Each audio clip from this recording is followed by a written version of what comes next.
तो दोस्तों आपका फिर से हमारे चैनल नोटबोर्ड पे स्वागत है। तो आज की इस वीडियो में हम आपके लिए केमिस्ट्री का जो 5th चैप्टर है क्लास 11th का स्टेट्स ऑफ मैटर, उसका एक मोस्ट इम्पॉर्टेंट जो टॉपिक है इंटरमॉलिक्यूलर फोर्सेस, वो लेकर आए हैं। ठीक है। और इस वीडियो में हम इंटरमॉलिक्यूलर फोर्सेस के जो दो टाइप्स होते हैं, एक अट्रैक्टिव और रिपल्सिव।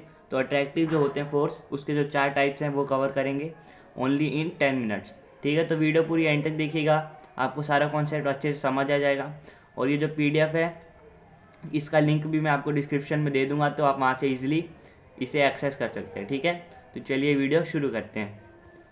तो सबसे पहले जो इंट्रोडक्शन आपको दिया है आपकी बुक में NCERT में, वो ये है कि एक सिंगल जो मॉलिक्यूल है वो सारी प्रॉपर्टी शो नहीं करता।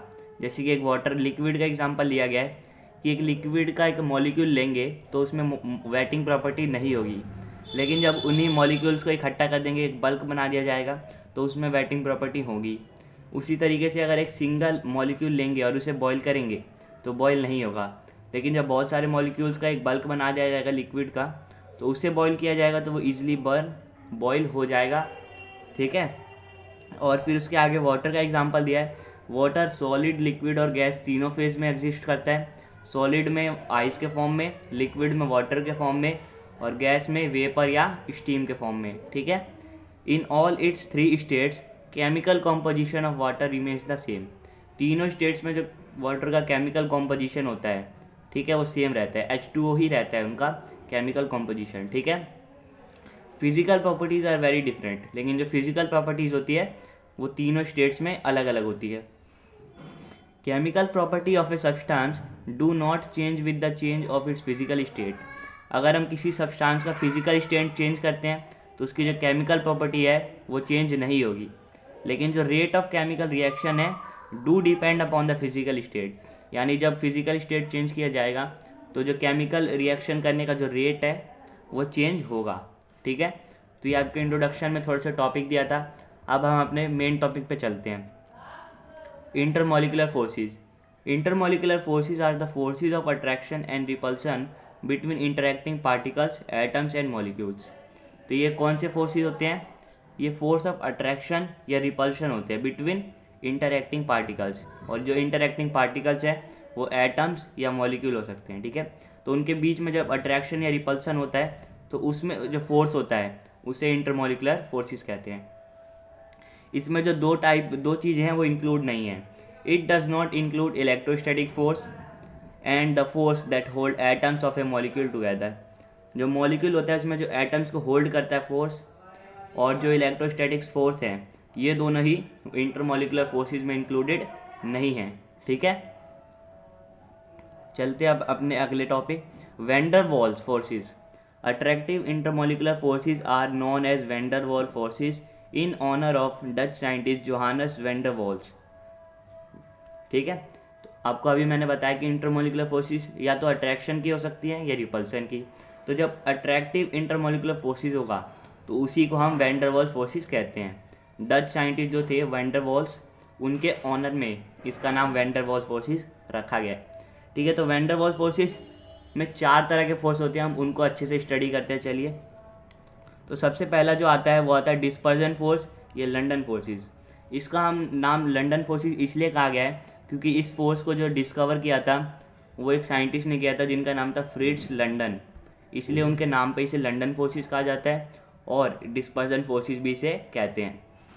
It occurs between atoms and non polar molecules which are electrically symmetrical and have no dipole moment because their electronic charge cloud is symmetrically distributed, but a dipole may develop momentarily even in such atoms and molecules। तो जो dispersion forces है ये atoms और non polar molecules के बीच में होता है जो इलेक्ट्रिकली सिमेट्रिकल हैं। ठीक है। और उनमें डाइपोल मूवमेंट नहीं होती, इसलिए उनका जो पोल्स जो है वो क्रिएट नहीं होते, लेकिन उनमें जो डाइपोल है वो कुछ समय के लिए क्रिएट हो जाते हैं। अब मैं आपको इसको फिगर के माध्यम से समझा देता हूँ। डिस्पर्जन फोर्स, पहले तो आप ये समझ लीजिए एटम्स और नॉन पोलर मॉलिक्यूल्स के बीच में होता है। नॉन पोलर मॉलिक्यूल्स वो होते हैं जिनमें डाइपोल्स क्रिएट नहीं होते, यानी पॉजिटिव और नेगेटिव चार्ज जो है उनका रीजन क्रिएट नहीं होता, और जिनमें होता है वो पोलर मॉलिक्यूल्स होते हैं। ठीक है। तो यह देख लीजिए, जैसे एक एटम है ए और एक एटम है बी, ठीक है, ये सिमेट्रिकल है, मतलब यहाँ से कहीं से भी आप इसको देखेंगे ना, इनका इलेक्ट्रिकली जो चार्ज क्लाउड है वो इक्वली डिस्ट्रीब्यूटेड है, ठीक है। अब आगे देखिए, atom A with instantaneous dipole, more electron density on the right side. आपको पता होगा कि एटम्स रिवॉल्व करते रहते हैं, तो एक ऐसा टाइम आएगा कि जो इलेक्ट्रॉन की डेंसिटी होगी वो राइट साइड, यानी यहाँ पे जो है बहुत सारे इलेक्ट्रॉन्स आ गए, ऐसा टाइम आ सकता है, ठीक है, एक मोमेंट के लिए। तो यहाँ पे बहुत सारे इलेक्ट्रॉन्स आ गए और जो बाकी पॉजिटिव चार्ज है वो यहाँ पे आ गया, ठीक है। जब ऐसा हुआ तो उसने जो दूसरे एटम है, यहाँ पे तो पूरा नेगेटिव चार्ज है, तो उसने दूसरे एटम के पॉजिटिव चार्ज को अपनी तरफ अट्रैक्ट किया। तो जब यहाँ पे पॉजिटिव चार्ज जो है इंड्यूस हो गया, तो यहाँ पे भी एक डाइपोल क्रिएट हो गया, क्योंकि यहाँ पे पॉजिटिव चार्ज आ गया और ये जो पूरा रीजन है ये नेगेटिव चार्ज का हो गया। तो यहाँ पे एक मोमेंट के लिए क्या हो गया, डाइपोल क्रिएट हो गया, ठीक है। इसी का एक उल्टा एग्जाम्पल देख लीजिए। ऐसा भी हो सकता है जब इलेक्ट्रॉन्स रिवॉल्व कर रहे हैं, मूव कर रहे हैं, तो कि सारे जो इलेक्ट्रॉन्स हैं वो यहाँ लेफ्ट हैंड साइड में आ जाए, सारे यहाँ पे आ जाएंगे, तो जो पॉजिटिव चार्ज जाएगा उसके उल्टी साइड में, यानी कि राइट हैंड साइड में हो जाएगा, ठीक है। तो जब इधर पॉजिटिव चार्ज है तो ये अट्रैक्ट करेगा नेगेटिव चार्ज वाले इलेक्ट्रॉन्स को, तो यहाँ पे पूरा नेगेटिव चार्ज आ गया और इधर सारा नेगेटिव आ गया, तो इधर बच गया पॉजिटिव। तो इसमें क्या हो रहा है कि यहाँ पे कुछ समय के लिए, एक मोमेंट के लिए इस तरफ नेगेटिव चार्ज आ गया, लेफ्ट साइड में ज़्यादा नेगेटिव चार्ज आ गया, जिसकी वजह से यहाँ पे डाइपोल्स क्रिएट हो गया एक मोमेंट के लिए, ठीक है। तो ये हमारा था डिस्पर्जन फोर्स या लंडन फोर्स का एग्जाम्पल। तो अब इसके बारे में कुछ जान लेते हैं। तो जो लंडन फोर्स होते हैं हमेशा अट्रैक्टिव होता है, इसकी रेंज जो है वो 500 पिकोमीटर के इक्वल होती है लगभग, और इसकी जो मैग्नीट्यूड है वो पोलराइजेबिलिटी ऑफ पार्टिकल, यानी जो पार्टिकल है वो कितना पोलराइज हो सकता है उस पर डिपेंड करता है, ठीक है। और इसकी जो इंटरैक्टिंग एनर्जी होती है वो होती है 1/r⁶, ठीक है, इसके इक्वल होती है, ये भी आप याद रखिए। नेक्स्ट आता है हमारा dipole forces. Act between the molecules possessing permanent dipole, उन मॉलिक्यूल्स के बीच में होता है जिनके पास पहले से ही अपना परमानेंट डाइपोल है, और ये जो होता है stronger than London forces. The interaction energy is directly proportional to the distance between polar molecules, जो इसमें जो इंटरैक्टिंग एनर्जी है वो पोलर मॉलिक्यूल्स के डिस्टेंस जो होता है उनके बीच का, उसके डायरेक्टली प्रोपोर्शनल है, ठीक है। जैसे दो पोलर मॉलिक्यूल्स हैं, उनके बीच का डिस्टेंस r है, तो इसकी जो इंटरैक्टिंग एनर्जी होगी वो r के प्रोपोर्शनल होगी, ठीक है, r के प्रोपोर्शनल डायरेक्टली। और जो इसकी इंटरैक्शन एनर्जी होती है वो दो तरह की हो सकती है। अगर जो डाइपोल्स हैं, वो जो पोलर मॉलिक्यूल्स हैं वो अगर स्टेशनरी हैं, स्थिर है एक ही जगह पे उनका, ठीक है, वहीं से उनकी बीच में अट्रैक्शन हो रहा है, तो इसकी जो इंटरैक्टिंग एनर्जी होगी वो होगी 1/r⁶। लेकिन अगर वो मूव कर रहा है तो इसकी इंटरैक्टिंग एनर्जी होगी 1/r⁵, ठीक है। अब इसको एग्जांपल के जरिए देख सकते हैं। जैसे HCl मॉलिक्यूल है, आपको पता होगा H+ होता है और Cl- होता है, ठीक है। तो यहाँ पे जो मोल चार्ज डेंसिटी है वो यहाँ पे है क्लोरीन की तरफ, ठीक है। तो यहाँ डेल्टा पॉजिटिव है H की तरफ और डेल्टा नेगेटिव है क्लोरीन की तरफ, ठीक है। तो ज़्यादा चार्ज डेंसिटी क्लोरीन के पास है। ऐसे में क्या हो गया, ठीक है, यहाँ दिखाया गया है। फिर जो सेकंड फिगर है उसी में क्या हो रहा है कि दो HCl मॉलिक्यूल जब हम लेंगे तो H के पास तो पॉजिटिव है तो डेल्टा पॉजिटिव, और Cl के पास है डेल्टा नेगेटिव, ठीक है। तो ये अट्रैक्ट करेगा पॉजिटिव वाले को, नेगेटिव अट्रैक्ट करेगा पॉजिटिव को, तो यहाँ पे भी आ जाएगा Cl, आप इसको देख लीजिए एक बार, ठीक है। तो Cl अट्रैक्ट करेगा H को और जो नेगेटिव चार्ज है वो दूसरी साइड चला जाएगा, ठीक है। तो ऐसे में क्या हो गया, यहाँ पे डाइपोल और डाइपोल के बीच में जो फोर्स लगा है उसे डाइपोल फोर्सेस कहते हैं, ठीक है। इन दोनों मॉलिक्यूल्स के पास अपना परमानेंट डाइपोल है पहले से, ठीक है। अब थर्ड आता है हमारा dipole induced dipole forces. Operate between the polar molecules having permanent dipole and the molecules lacking permanent dipole, यानी एक के पास तो होगा परमानेंट डाइपोल और दूसरे के पास परमानेंट डाइपोल की कमी होगी, ठीक है। Permanent dipole of the polar molecule induces dipole on the electrically neutral molecule by deforming it's electron cloud, ठीक है। तो एक मॉलिक्यूल जिसके पास परमानेंट डाइपोल होगा वो दूसरे पे डाइपोल इंड्यूस करेगा, ठीक है। जो दूसरा न्यूट्रल मॉलिक्यूल है उस पर डाइपोल इंड्यूस करेगा, कैसे, उसका जो इलेक्ट्रॉन क्लाउड है उसे डिफॉर्म करके, ठीक है। अभी मैं आपको दिखाऊंगा एग्जांपल के थ्रू। आगे क्या है, high polarisability increases the strength of attractive interactions.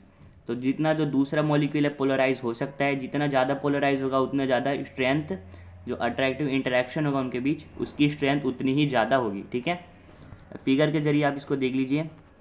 एक मॉलिक्यूल है, ठीक है, उसके परमानेंट डाइपोल है, ए के पास क्या है डेल्टा पॉजिटिव और बी के पास है डेल्टा नेगेटिव। ऊपर जो ये साइन आपको दिख रहा है ये रिप्रेजेंट कर रहा है डाइपोल मूवमेंट कि पॉजिटिव से नेगेटिव साइड हो रही है। ठीक है, तो एक के पास है डेल्टा पॉजिटिव और दूसरे के पास है डेल्टा नेगेटिव। ऐसे में क्या हो रहा है, ठीक है, इनके पास परमानेंट डाइपोल है और दूसरा ये जो मॉलिक्यूल है ये नॉन पोलर है, इस पर कोई पोल्स क्रिएट नहीं है।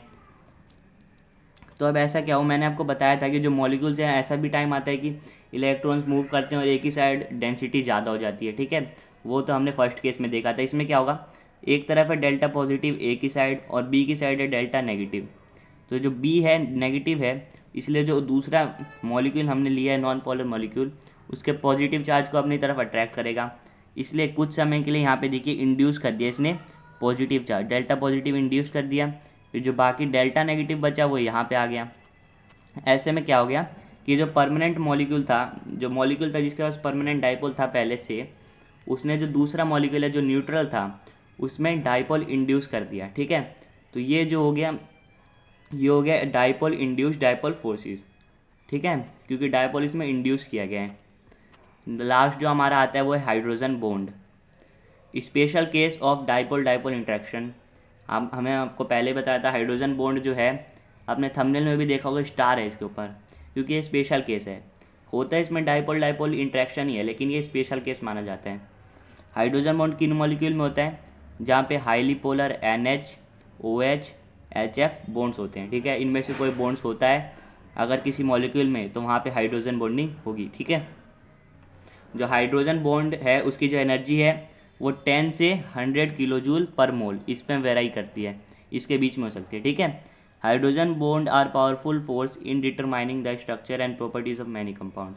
तो हाइड्रोजन बॉन्ड है बहुत पावरफुल है, किसके लिए, किसी अगर हमें कंपाउंड का स्ट्रक्चर या प्रॉपर्टीज़ फाइंड करनी है, जैसे कि प्रोटीन और न्यूक्लिक एसिड है, तो उसमें हाइड्रोजन बॉन्ड बहुत इंपॉर्टेंट रोल निभाता है। ठीक है, बहुत पावरफुल है। Strength of hydrogen bond is determined by the Coulombic interaction between the lone pair electrons of the electronegative atom of one molecule and the hydrogen atom of other molecule। तो hydrogen bond की जो strength है आप simple समझिए, वो किससे पता चलती है, जो इलेक्ट्रोनेगेटिव एटम्स है उसके में जो लोन पेयर इलेक्ट्रॉन्स है और जो दूसरा हाइड्रोजन एटम है उनके बीच का जो इंटरेक्शन है, उससे हमें स्ट्रेंथ ऑफ हाइड्रोजन बॉन्ड का पता चलता है। तो होप आपने वीडियो एंड तक देखी हो, अगर एंड तक देखी है तो प्लीज़ लाइक कर दीजिए अगर आपको वीडियो अच्छी लगी। और इस वीडियो का जो हमने ये PDF बनाया है, इस PDF का लिंक आपको डिस्क्रिप्शन बॉक्स में मिल जाएगा, तो आप वहाँ से जाके इजीली डाउनलोड कर सकते हैं। ठीक है, तो आपसे मिलेंगे फिर नेक्स्ट वीडियो में अगले टॉपिक के साथ। तब तक के लिए bye bye, see you again.